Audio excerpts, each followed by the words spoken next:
అయిపోయింది అది నమస్కారం.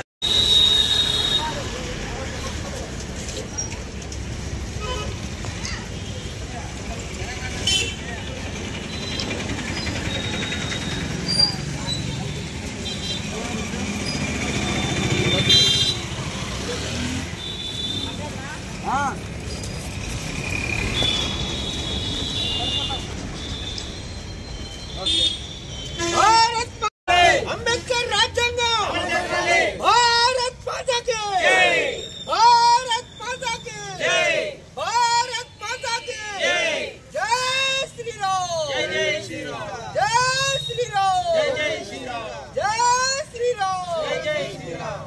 అయితే మరి మనం ఈరోజు అంబేద్కర్ జయంతి జరుపుకుంటున్నామంటే మన భారతదేశంలో భారత రాజ్యాంగాన్ని అమలుపరిచి చట్టంలోని బడుగు బలహీన వర్గాల వారికి అనేక అవకాశాలను కల్పించి మన డాక్టర్ బాబాసాహెబ్ అంబేద్కర్ గారు అతన్ని స్మరించుకుంటూ అతని అడుగుజాడల్లో మనందరము నడుచుకుంటూ అతని ఆశయాలను నెరవేరుస్తూ మన భారత రాజ్యాంగ చట్టం వచ్చింది అంటే మన డాక్టర్ అంబేద్కర్ దాని ఉంటే మన చట్టాలని అమలు చేశారు.